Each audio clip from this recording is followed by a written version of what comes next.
There we go. Good morning, Robertson Wesley. My name is Shiloh. My pronouns are he and him, and I'm the Affirming Ministries coordinator here at Robertson Wesley United Church. As you can see around my face, I am trying something new.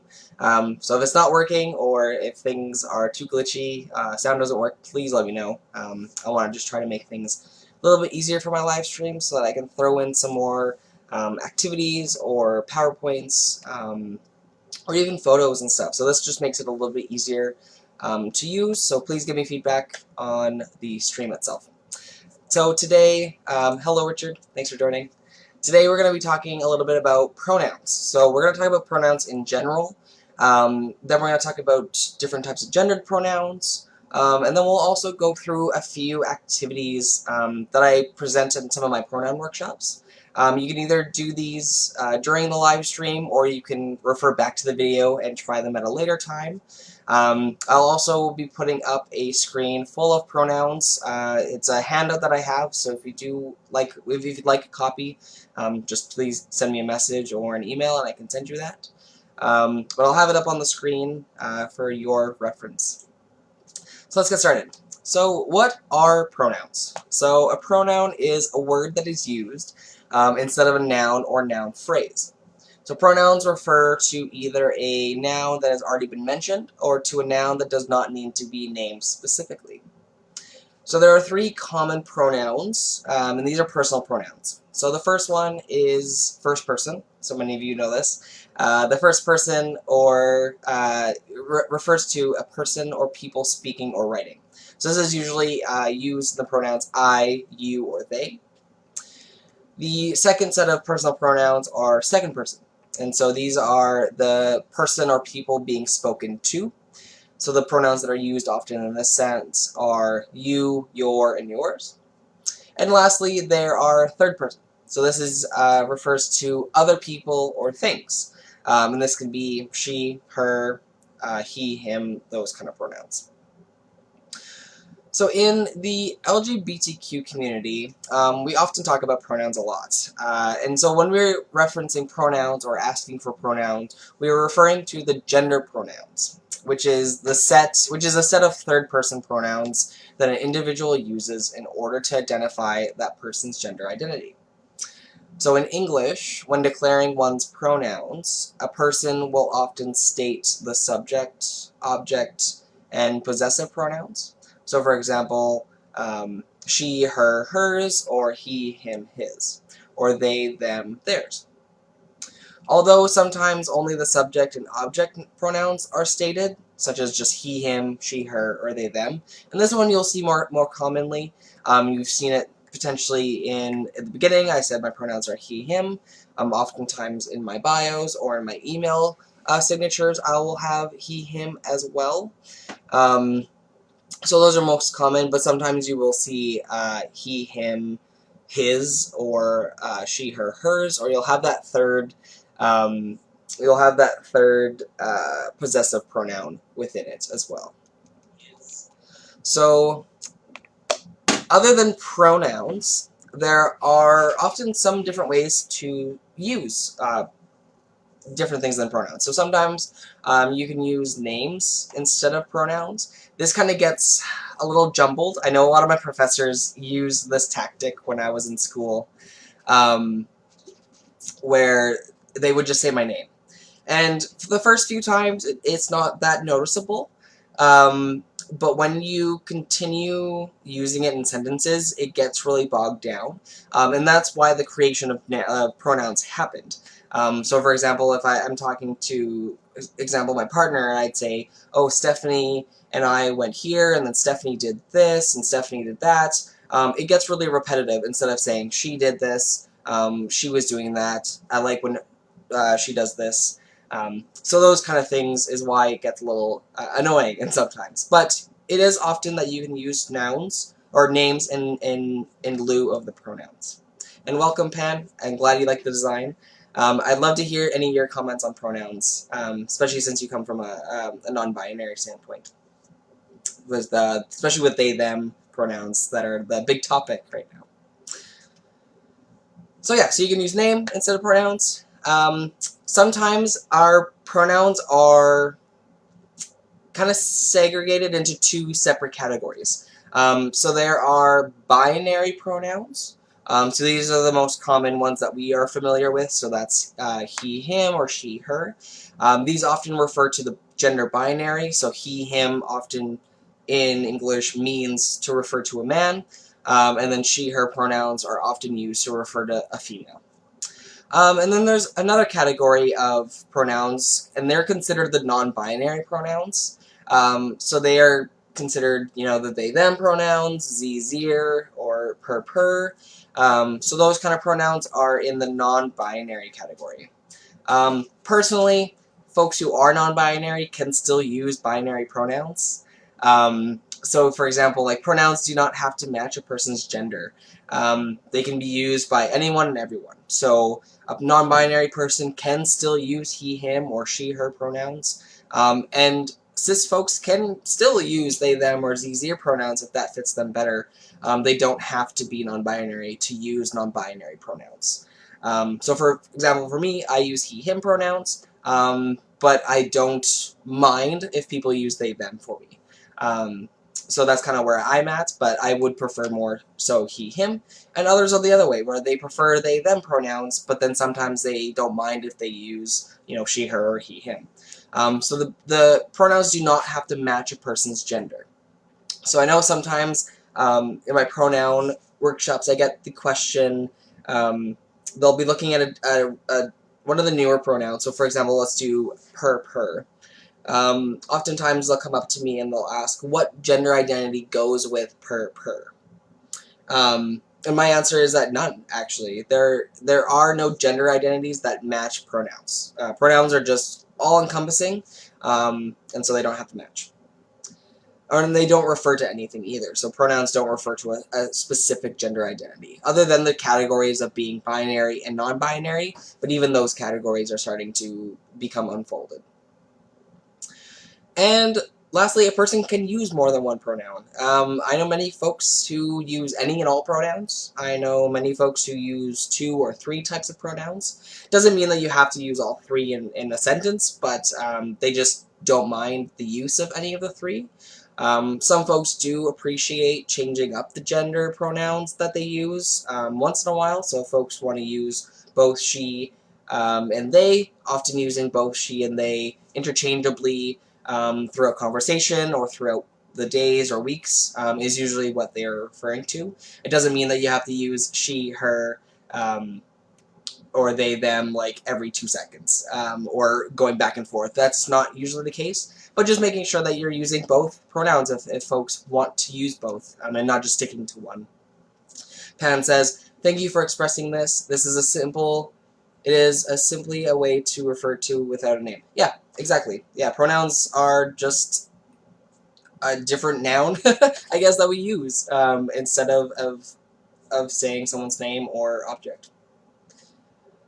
So we often sometimes use gender pronouns for objects, such as like cars or, other things like, I know we're in Alberta, so a lot of folks like to, call their trucks, she, her, and they'll be like, oh, like, she's a beauty, or things like that. So, yeah, they're usually always just a way to not say a name. So now, we're going to get into why pronouns are important. So any of you watching, if you'd like to throw in the comments why pronouns are important for you, I'd love to hear what you have to say. Pronouns are a very personal and deep part of a person's identity. It's important to respect them by using the pronouns that they want you to use. For me, I consider my pronouns as personal as my own name. It's a sign of respect towards the person, and it shows that you care about them. For me, being misgendered was probably one of the worst feelings I had in a long time. I just felt invisible, I felt not cared for, I felt like people weren't listening to me, and it really made me dysphoric, which then led to, self-harm, depression, anxiety, and more continued gender dysphoria. So using the pronouns that people ask you to use is a great way to show respect and to be an ally. And for me, I think pronouns are just really important to use, regardless of how you view them. Even if you do disagree or if you don't know how to use them, it is your effort and your responsibility to learn and respect those around you.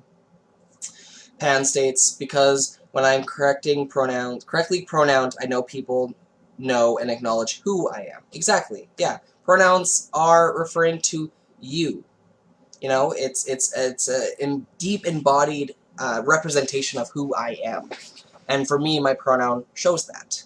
And maybe for folks who are watching that are cisgender, maybe you don't feel as connected with your pronouns in a same way. But then I ask you, if you were misgendered, so say for example you are female identified and someone came up to you and said, hey sir, or used, you know, oh, he's over there, and they mistaken you for a male, how would you feel?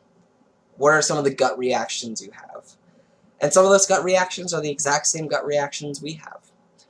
And so I really want to emphasize how important and how much respect and caring it is to use the pronouns that people use. We have Matt here, says, kudos to you and Brooke for your Sunday service. Keep up the great work. Thank you, Matt. Thanks for tuning in. And Pan says, I echo much of your experience, Shiloh.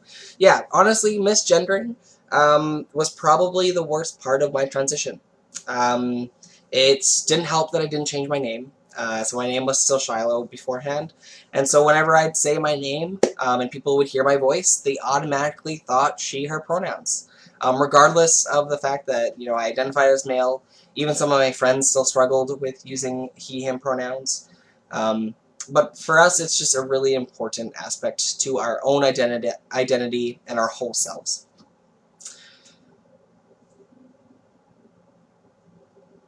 Ooh, Pan says, titles.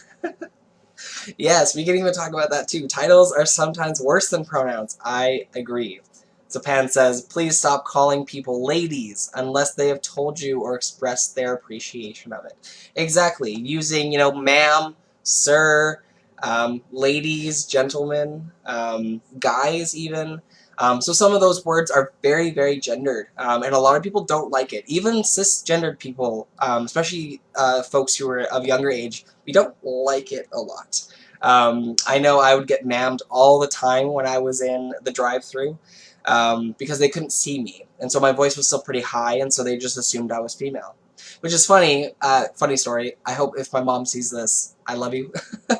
My mom has a very deep voice, and so whenever we would go to the drive-thru, she would order, and every single time they would call her sir. Uh, and most of the time she'd be like, ugh, this again. But there was times where it just really, really bothered her, to the point where she, like, would get up to the window and be like, you know what, like, I'm not a sir. Can you guys just please stop doing that? And unfortunately we see a lot of it, especially in fast food places, and that's because a lot of the folks, unfortunately, who work in those spaces are often folks who traveled here to Canada, and so English is oftentimes not their first language. And some of the times when they do learn English, using ma'am, sir, ladies, are often ways that they learn how to interact with people in a professional basis. So I think there's a lot of intersectionality here. But yes, I would agree with Pan. Titles are awful. Don't use it, especially if you're in the serving industry. Stop calling people ladies. Stop saying sir or gentleman. Just start using, try to use more gender-neutral pronouns like you all or folks. Goes a long way, trust me. For those joining now, and for those who may be watching in the later future, we're going to go through a few exercises here. So feel free to pause and do your exercise by yourself, or rewatch this and try them with a friend or with a family member. Well, first activity that we're going to do is the genderless activity. So this is a show that if we completely remove gender, it completely removes people's identities. And so it really gets to the nitty-gritty side of why pronouns are important, why gendered language can be important, because it gives a lot more, I guess, I don't want to say evidence, what's a better word for it? It gives more information about who a person is and what they do.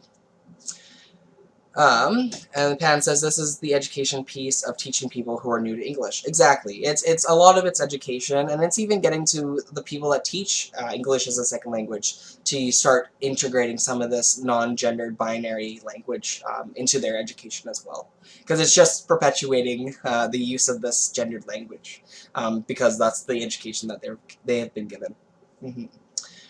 So, first exercise. Genderless exercise. So with a friend, family member, pet, or even just solo, you can talk to me through the screen. I'll try to pretend to hear you. I want you all to share about your weekend. So today's Monday. I want you to tell me what you did from Friday to this morning. But you cannot use any gendered language. So this means you can't use any gendered names. You can't use any gendered pronouns. You can't use any gendered titles, like the ones that we were talking about. So Mr., Mrs., Mom, Dad, Sister, Husband, ladies, gentlemen, or even mention anything that may give away a person's gender. So if they were part of like a women's hockey team, that might give away gender. So I really want you all to try to practice that. So I'm going to share with you my weekend just to give you an example, and I'd like you to try that either with a friend, family member, or with a pet. I think I have a pet here. Yes, he's right there. Or solo. So for me, what did I do over the weekend? Friday, I worked in the morning, and I had a meeting with a lovely friend of mine. And we were practicing and kind of solidifying some of our information for the service on Sunday. Later on in the evening, my partner and I just made a really large dinner, and we watched a show called Criminal Minds. Saturday, I had work training. I did boundary training here at the United Church of Canada, and it was online with a whole bunch of folks who were there. We had a few leaders that were teaching it, and they were really great and they were really informative. Afterwards, on Saturday, what did I do? I can't even remember. I finished my sermon, and again, same thing. I hung out with my partner. We watched some videos, had some supper, and then I went on to play some games with my friend, who I used to live with. So we were playing online together. We played some Overwatch. And then Sunday, I went to work. I provided my sermon with my colleague. I was there at Robertson Wesley with all of you folks, and I had a great time. I came home with my partner, and they were here with me with their friend that's also my friend, and we all just kind of hung out for a little bit. I took a nap, and then just prepared this live stream. So that's all I did. Unfortunately, I didn't hang out with a lot of folks this weekend, so it was a little bit harder to kind of talk about hanging out with people when I usually just hang out with my partner and I. But that's an example of how to do the genderless exercise. So you can see that I never said girlfriend. I do have a female partner. I didn't say her name, which is Stephanie, which would potentially give it away. My partner Brooke, as we mentioned in the chat. Thank you, Brooke, for your help with the sermon. Even my friend Jamie, I guess I could have used Jamie because that was a non-gendered name, but my friend Jamie goes by she, her. And my friend Alex is also gender neutral, and he and I were playing on the game. So that's kind of a way to share the story, but you can see how the story beforehand and the story I shared after really gave a lot more information. So using those gendered pronouns often relay a lot of information that without them they don't. But sometimes that information really necessary? Is me saying that my friend Alex is a he changes the way that I interact with him in playing games? I don't know. I don't think so. So take the time to do that either now. You can pause the video if you're watching at a later time, and if you're not, I hope you tried that with yourself. And let me know how you feel about it. What are some of the things that you thought of when you did this exercise? What are the things that were hard? What was easy? So please, let me know. The next exercise is the asking exercise. So this is really quick. It's just showing you how to and what to say if you want to know people's pronouns. A lot of people ask me, is it like appropriate to ask people pronouns? Is it weird if I do? Honestly, the two people that asked me my pronouns when I was in college, were really good friends of mine. I remember the first day of school, one person asked me what my pronouns were, and then when I went to King's, another person asked me what my pronouns were, and they literally just said that. They were like, oh, hey, what are your pronouns? What pronouns do you use? And I said, oh, he, him. And now we're really great friends because they took the initiative to ask me first before misgendering me. So as a trans person, I'm not sure, Pan, if you want to say anything to this, I love it when people ask. It's not weird. It's not offensive. I would rather you ask than for you to guess, because oftentimes the guesses might be wrong. So it's always better just to ask. We don't mind asking, so please do. So with this exercise, again, with a friend, family member, pet, or solo, ask them this question. Hey, what pronouns do you use? And that's it. That's as simple as it is. That's all you need to say. And oftentimes people will be like, oh, he, him. And once they respond, then you respond with your pronouns and be like, oh, thank you, my pronouns are they, them. So that's kind of an easy way to do it. It's pretty simple. It just takes some practice, getting comfortable saying that to folks. Especially with folks that you're not used to. So especially if you're meeting someone for the first time, sometimes it's really scary to ask what pronouns people use. But it should become more of a common sentence, just as common as, hey, what is your name? They should be kind of hand in hand. And this goes with the second exercise for the asking, is you can ask them their name and pronoun in the same whammy. So this one's probably the easiest way to make it less uncomfortable. I know just going up to someone and being like, hey, what pronouns do you use? I figure that can be pretty uncomfortable for folks. So this is more of a subtle way that I like to do it, where you go up to someone and you say, hello, my name is Shiloh and my pronouns are he and him. What's your name and pronoun? So this kind of puts the initiative on you in presenting your pronouns, and it kind of forces the folks you're talking to kind of respond with the same thing that you shared. So instead of being like, what are your pronouns? Here are mine. It's these are mine, what are yours? So it switches the person that's being asked, and it makes it less awkward because they don't feel like they're forced to tell you, but they feel inclined to tell you because you already shared yours. Pan says, I got asked on my online game recently, and it was super great. Awesome. And I asked them in return and got a few responses, but very open in my little group, no animosity at all, just some excellent awareness. That's awesome. Great. So, little things like that, and those are things that we remember as trans folks. I remember, even it was 4 years ago, and I still remember that day when they asked me. Both times. That's a huge memorable day for me, because people actually cared enough to ask. So yeah, so try those two sentences out. Hey, what pronouns do you use? Or, hey, my name is blank and my pronouns are blank. What are yours? Those are some simple ways to get used to kind of asking folks what their pronouns are, because we can't tell by looking at people. Now the last pronoun exercise I have, you're not going to be able to see my face, and that's okay, because you'll see why. So here is with a friend or family member, pet, or solo. I'd like you to share a brief outline of a story that contains a main character. So it can be a simple fairy tale story such as Cinderella, or Red Riding Hood, or Goldilocks. Any type of stories like that. They're really quick and easy that you could just do a quick outline. But I'm going to ask you to change the pronoun of the character to one that you have not used before. So because I haven't prepped this, I'm just going to use they, them pronouns, just for an example. But I want you to try your best because this takes a lot of practice. So these are some of the pronouns that you can use. So we have the they, them pronouns.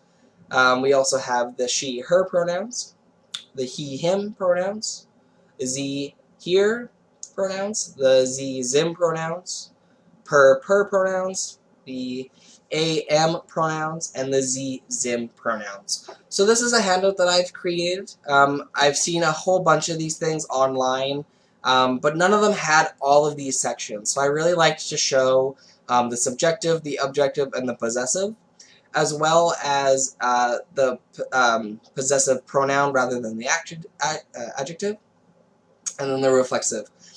I also like to add the pronunciation, because a lot of these, it's really hard to understand what the pronunciation is. And then I also give a quick example, because not all of them online had an example. So I just kind of took all of these different types of pronoun charts and combined them into one to kind of have everything. So please take a look at this while you are referring to this pronoun exercise. Feel free to pause it or take a snapshot, or email me if you'd like a handout of this. I can definitely send that to you. But for example of a story, I can do one on, let's see, let's just do Goldilocks and the Three Bears. So I'm going to change Goldilocks language or pronouns to, let's do actually Z here. So, in the story, there is a person named Goldilocks. Z was walking in the forest and came upon a house. Z decided to enter into the house and found that there were bowls of porridge. So Z went to the biggest bowl and ate it, and Z felt like it was too hot. Then Z went to another bowl, which was the medium bowl, and they ate it, or Z ate it, sorry, and it was too cold. Then Z went to the smallest bowl, and it was just right. Then Z went to the beds. There was a big bed, a small bed, and a medium bed. So Z jumped up on the big bed. It was too hard. Z hopped up on the medium bed. It was too soft. Z went on to the small bed, and it was just right. And so these beds were now here's. Then Three Bears walked in and scared here into running out of the house and down into the forest. So that's a quick example of what you can use for some of these pronouns. That was a quick way of using Z here pronouns. Feel free to use any of those. And use this as a referral to kind of look back and kind of practice and use these pronouns. Honestly, they're not easy. It takes a lot of work and a lot of effort. It took me many, many years, even just to get the they-them pronouns right. I feel a lot more confident with they-them now. But that's because it took me a long time to really practice on my own, practice with friends, practice with family members, and even having friends in my life that use different pronouns really forced me to learn quickly, because I wanted to show them my respect and my caring for them. Pan says, I really like the, oh, this is the AM ones. Let's look back at that. The second one from the bottom. So AM, ear, ears, and yourself. Lovely. And Pan also says, excellent job on the document. Thank you. I appreciate it. Can you upload it to the Robertson Wesley page? I can. Yeah, I'll definitely post it on both pages, the Affirming Ministries and the Robertson Wesley one. I'm actually looking at making a link page that'll have a whole bunch of links for a variety of documents that you can take a look at. But yes, I will definitely share this with you. Oh, we have Pan doing one. I'm going to read it. Little Red had a hooded jacket they loved. Ears grandparent made it for M years before. One day Red lost your way in the woods. A had a trust yourself to trace back your steps to find your grandparents' house. Wonderful. Great job, Pan. So yeah, so you can use Pan's story, my story, or your own little story, and practice with these types of pronouns, because they're not going to come easy. It's not going to be next day, get it. It's going to take a long time to learn and grow in using a variety of pronouns. So now that we've gone through what pronouns are and why they are important, it is crucial for folks to advocate for their proper use. For many cisgender people, pronouns are not thought about often, so you must use your privilege to educate others on pronouns. And if you think you don't have privilege with your pronouns, maybe take a step back and ask yourself, when was the last time you were misgendered? Or when was the last time you had to give out your pronouns to someone in order for them to provide the right ones to you? So these are some of the questions that you ask, because these are the questions that happen all the time for trans folks. We are often misgendered all the time. We're often always giving out our pronouns. I'm always giving it out on my bios, at the beginning of my workshops, my emails, just to provide people to use my proper pronouns. And as well, too, I now have privilege as a passing trans person. If you don't know what passing is, look a few weeks back on our passing live stream. And I pass as masculine and male, and so a lot of people don't misgender me anymore. But that doesn't mean that I can just remove my privilege and stop advocating for the correct pronoun use for folks in my immediate circle and my friend groups. And even outside of my friend groups, everyone deserves to be used, to use the right pronouns for them. Another thing that you can use your privilege for is correcting others if they're not using the right pronouns for someone.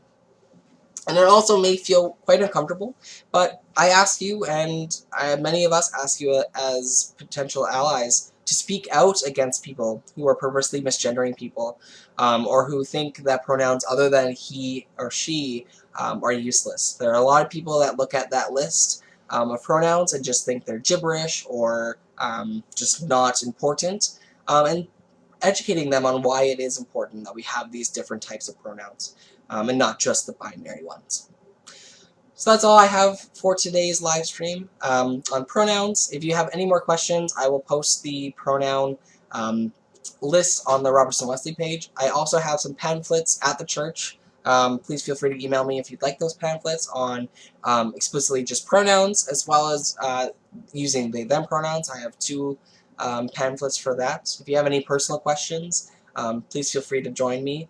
If you have any other questions that you'd like to ask more people, feel free to join us on the Affirming Coffee Hour, which is going to be this Thursday at 11 a.m. It's on Zoom, so send me a message or an email and I can forward you the link for that. It's a drop-in time, so don't feel like you have to come right at 11. You can drop in at any time until noon.